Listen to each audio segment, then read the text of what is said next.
First rule of filmmaking is to calm the fuck down. He said, "गुंडे की तरह लिखा है, अब गुंडे की तरह shoot कर." Just remember one thing in your life always. The heart is never modern or old.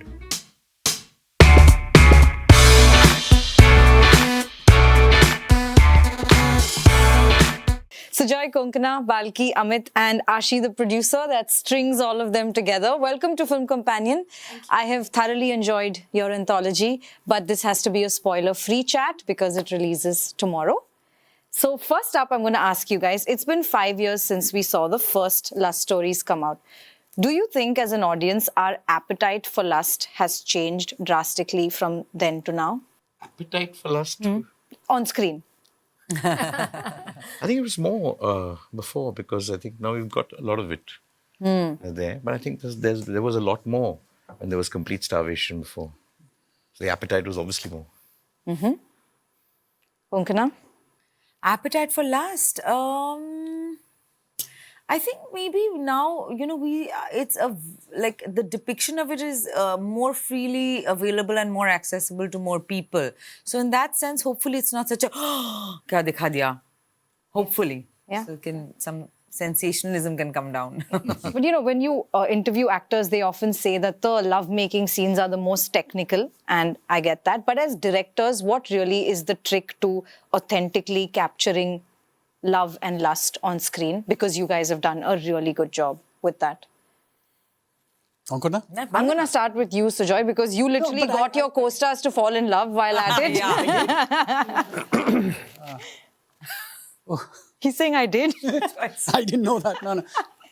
I don't know. I mean, I think it's all written there on the script. The progression of the story, how the things happening, and what are the emotions that are changing, which is slowly evolving into love. And I guess you follow that. You just follow that thought process into showing it on screen, and you show them in love.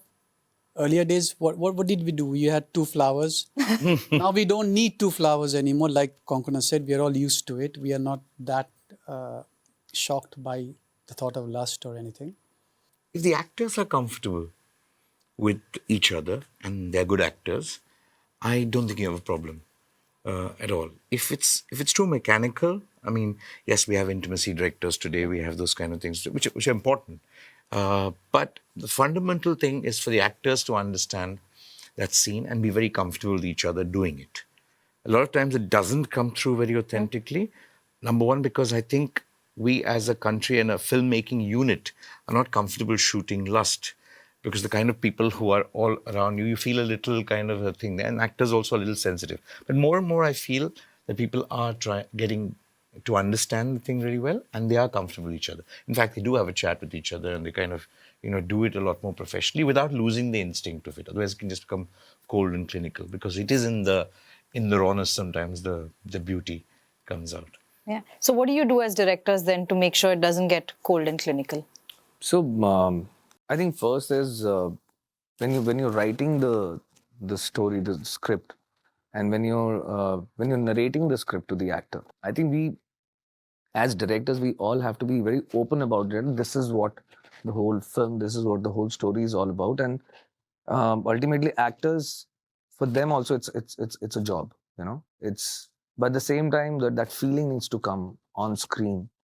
And it is a difficult job for them to perform and be in that intimate scene, showing but not feeling from inside, but showing the feeling on screen. So that it's quite a difficult job to even to shoot also, for us also.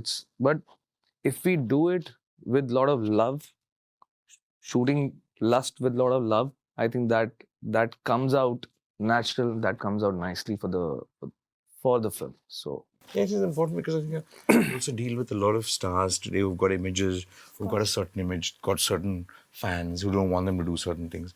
So unlike in other parts of the world, it comes with a lot of other baggage here. So how do you do it aesthetically? How do you do it without anybody offending anybody, whatever? So I think more than the scene, sometimes you got to look at the whole environment around you to play it according to the person. The great actors who will do it very well. But unfortunately, we do have a lot of stars too who are great actors, and their stardom is what makes you cast them in the first place. Aesthetic is also very, very important. Very Like Balki sir said that, aesthetically we need to know how to shoot even a kissing scene, Yeah. It should not look ugly on Or make you screen, cringe. or make you cringe. Yeah. So that is something which we have people today in the industry who are specialized for these kind of things. So we need to learn a lot of things from everyone. So that's Yeah. And you talked about great actors. This really is the most exciting casting I've seen in a very, very long time. I want each of you to tell me what your actor brought to the role that was non-negotiable for you. Non-negotiable. Yeah. What did Vijay and Tamanna, for instance, why was it them for you?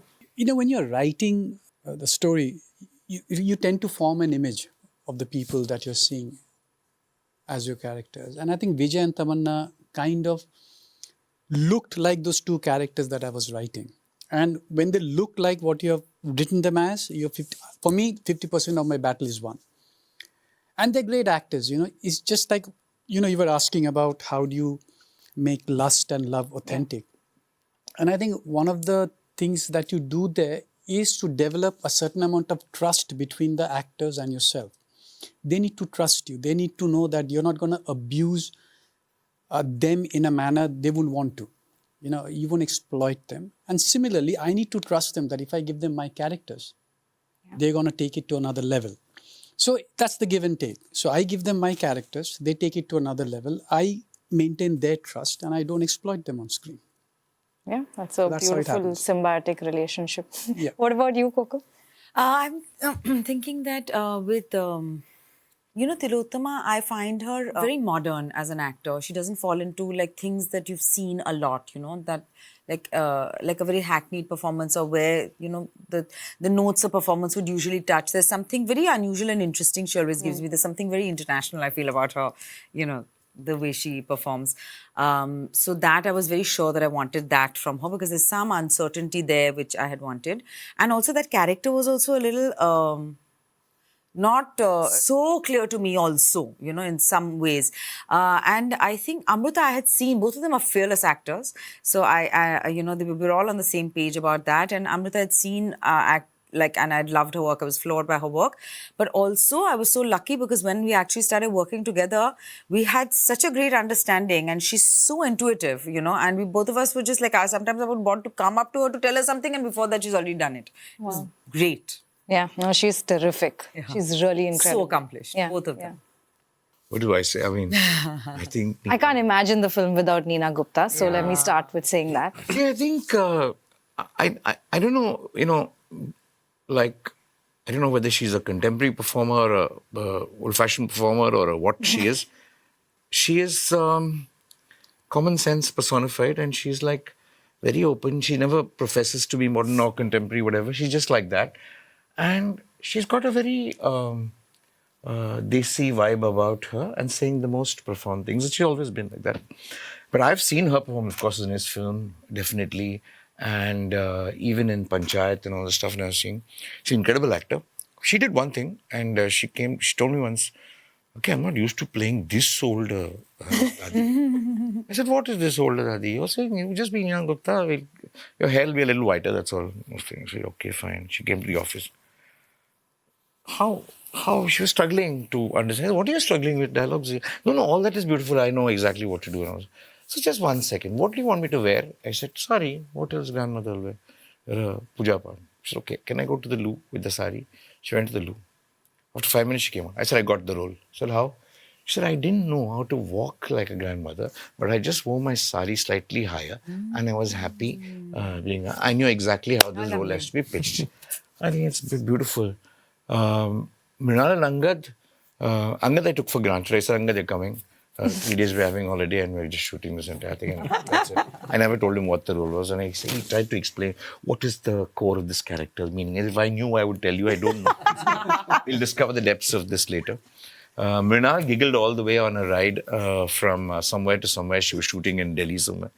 And she was saying, you think I can do it? You think people are going to accept this and people are going to... I said, I don't know. She's giggling. I said, you finish your giggle, go to your place and call me tomorrow. What do you want to do? And she called up and said, I want to do this kind of thing. And Mrinal is the most difficult role of them all, because to react to somebody right through the film and be that understanding. And like really, when you see a funny person, the easier thing is to be that funny person. Correct. The tougher thing is to be the audience and the recipient of that funniness. You know, and to be, because if that person is any less, that person won't be funny. Won't land. And so I think Mrinal's role is possibly one of the most difficult things in this particular anthology. So for me, they just came together as a team and nothing more. Yeah. And So for my film, I wanted, and when you get Kajol and Kumud together, it's like, so I actually wanted completely two different shades of even in looks, to cast. And when we thought of Kajol, so I said, if she says yes, no, life is set, And when I narrated the script to her, she said, you think I'll be like, I'm right for this? I said, you're perfect for this. You're brilliant for this thing. So she said, okay, just give me some time, I'll think about it. By the time I reached office, after the narration, I got a call, Kajol is on. I said, wow. Then I said, who can be the Raja? Who is Ayash and what? So then Kumud sir name came up and I said, okay, fine, this is brilliant. And he also said yes. It was a little difficult to, convince the actors first, but then everybody said yes, okay, fine. And then he was so amazing that, he said that, my next shoot is about 15 days after you're shooting. I have 10-15 days in middle. So should I, daadi bada lun kya?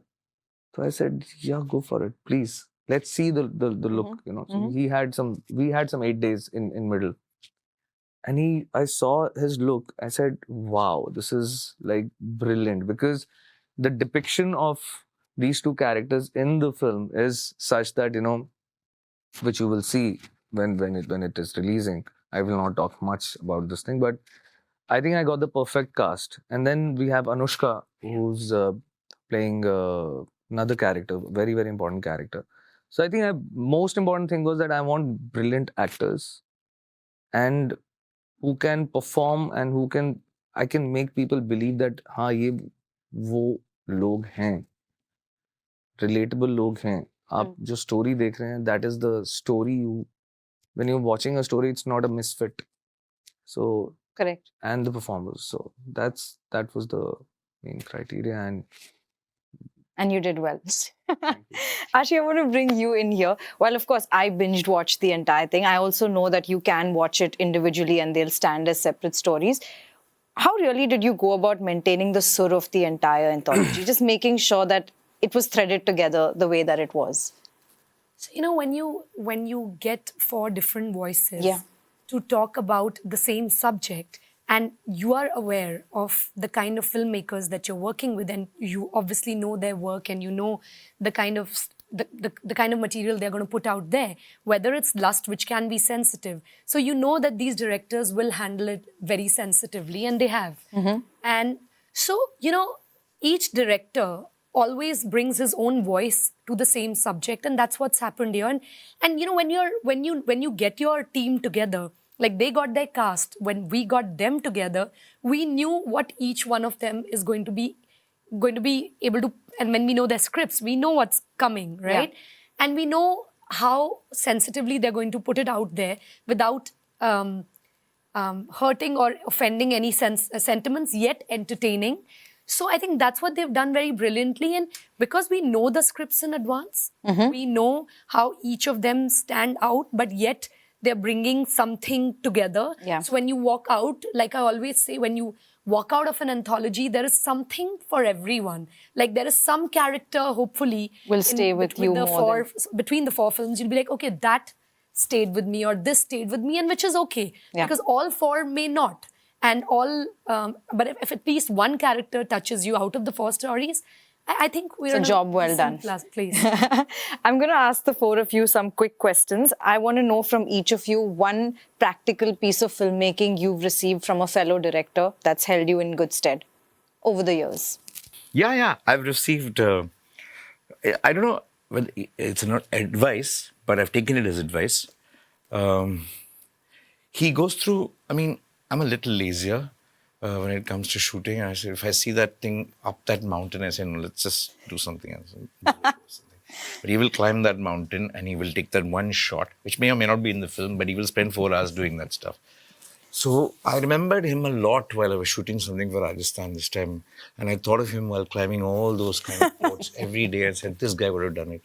So I have to do it. I've learned so much from this thing. So pain and go through the pain. And because it is tough in the heat and everything else you want to finish, to actually go through that stuff, I remember him. Because I don't think there's a bigger masochist than him. Bleed for your art. Yeah, he bleeds like crazy. So I've learned that from him. What about you? Have you all thought of any? I remember that Jaideep Sani, when I had written Death in the Gunj, and I had asked him to read it, and it takes time to read, and I think by the time we read it, we were already on location going to shoot, but he called me, I think the day before we were going to shoot, and he said Gunde ki tarah likha hai, ab Gunde ki tarah shoot kar. And that was really, at that last moment, it was very like, yeah, okay, yeah. Because already, when you go, you're defeated already because, things are hard. So, I mean, I guess that was good for me because, there are times where you second guess yourself, ki, should I do this? Am I allowed to do this? Little bit I had all of that. So I You wrote it, now do it. Yeah. What about you, Sujoy? I can't think of any, but one of my fellow directors once told me the first rule of filmmaking is to calm the fuck down. Yes. So I think that kind of stayed with me. It is It very works. good. Yeah. Yeah. I have to say that Vishal Bharadwaj and my mom had both said the same thing to me. That don't lose your cool. Yeah, just peace. I know once Yashji told me, and after when we eating chole bhature in the canteen, he had called me and he said, just remember one thing in your life always, the heart is never modern or old. Just remember that. Just work from your heart. It's not modern. There's nothing like modern filmmaking, old filmmaking. Heart is the same age. Beautiful. Kind of like Nina Gupta. What about you? Once Dada, Pradeep Sarkar is he's my god. So he told me once, he said, in filmmaking, if you can't convince anyone, confuse them. Just confuse them. See, these Because are when- all gems. when people are confused, you will be able to do what you want to do. So just confuse them. Yeah. Sometimes I use it. I actually go and confuse my actors. I just go and just confuse them. And when they're about to ask the question, I said, roll camera and action. And you don't know what comes out. It comes out really, sometimes just comes out like you have not even thought of. Yeah, there's magic in that moment. It is magic. Yeah. It is magic. Yeah. Are each of you screamers or sulkers if you don't get your shot on set? No, I don't do either. Yeah. I get the shot. I mean, we need to get it. Otherwise, there's no point in screaming or sulking. But I don't think set is a place to kind of scream or sulk. Set is a place to kind of, you're making something artificial look very real. So your focus is completely on that. Set is a place to remain focused. It's not scream or sulk. Yeah. I don't think, scream or sulk. Sometimes I may have begged and pleaded. But as in, different people in different ways. But I don't think I've screamed or sulked. Nope. No? No. Just get the work done. Tell me, what is the one thing that you can't tolerate on your set? Do you have a rule on set? No phones, no... Is there anything? Something that you don't tolerate on your set? Bad food.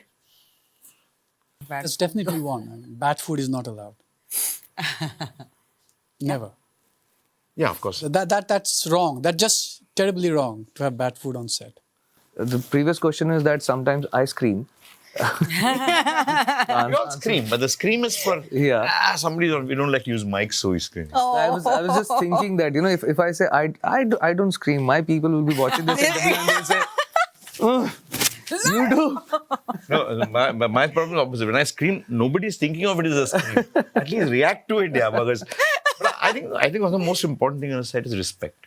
I think you just need to Yeah. respect everybody. And I think moment you think it's genuine and it's not put on respect, it automatically people do their job. And they scream, they laugh at your screaming, they laugh at your thing. Nobody takes you, anything that you do. Sometimes you curse, sometimes you use galis, whatever, it's there. And, it's fun. I remember once, actually, it's a very funny incident. And a lot of people in PC, this is my cameraman who's kind of, he's the biggest screamer in the world, but everybody loves him because he screamed. So once Amitji was on a set, and he was like saying, screaming, he's the calmest guy and everything else. Suddenly he starts screaming, and everybody was stunned. You never seen him scream. And I said, one sec, there's something wrong out here. So I went up to his wife and I said, everything okay, food okay, this thing okay, that thing okay. Why are you screaming? He looked at me, he didn't reply, went back, poker face. Again he said, call that guy. So Amitji, what is the problem? What has happened today morning that is kind? He looked at me and says, you dumb fool, I'm in character. And that everybody just broke up. It's just fun. Sometimes you just need a fabulous reason or a fabulous explanation to crack the ice, to kind of remove everything and everything. I think those are great things to happen. As I said, you discover a lot of people. It's funny, you form a family and you disband in 60 days. It's a very excruciating process, actually. It's crazy. I don't know how you guys do it, but it sounds amazing as well. How do you make sure that you have a happy set? Good food. So keep everyone well fed. As long as everyone's well fed. And just like, I remember what I try and do in my way, not just on set, is when I came to Bombay and there were moments where you were not treated in the way you would have liked to be treated. I just keep that in my head and I make sure that I don't do this to people who come and meet or people who are on set, and just make people feel inclusive. Because sometimes, as a new person, you're just standing on the periphery and you don't know what you should say. Should you come in? Should you sit with people and eat? Yeah. So we've gone through all of that as interns, as people who started, and try and make sure that everybody feels very included in everything. That's what we do. How lovely. You're coming to your set. Please. Be included. Just hang around. But her biggest thing is all the respect, all the love and all the food and everything, but resilience. Yeah. She'll be at it to get it. Yeah. She'll be at it. Slowly. But how else do you get 4 incredible films? I don't know But how hats you do off it. to her. She's lost her, by maintaining our sur, she's lost her voice. Yeah, so how it's do you like do crazy. that? Everybody says, anthology, 30 minutes for direct. No, because to people watching, it may seem like that, but to us, you're dealing with 4 directors, their crews, their people, their actors. It's a lot. And that's why it took that kind of time. So, yeah. And it's all set for release. Tomorrow is when we watch it. I'm just going to leave you guys with sort of appeal to the audience. How would you design the viewing experience for them? Would you prefer that they binge it? What would you prefer that they eat while watching it? And what time of day do you suggest would be best suited for your shot? I think it's going to rain the next 3 days and people are going to be home. Everybody's going to just watch Love Stories. That's exactly Nobody will go to work. Yeah, nobody will go to work and people will be watching Love Stories. And they have to binge watch it. You have to watch all 4 stories together. Yeah. Watch it when it's raining outside. Absolutely. With some pakoras maybe? Yeah. Avoid the pakoras, have something else, but have it in the Mood bana ke. And treat the film as a piece of content and not take everything too seriously, because it's just out there to have No, take it very seriously. Why? What's the problem? Take Nina ji very seriously. Take everybody very seriously. Always. Thank you guys so much for talking to me. I've really enjoyed it and I can't wait for the world to see it. Thank you. Thank you so much. Thank you.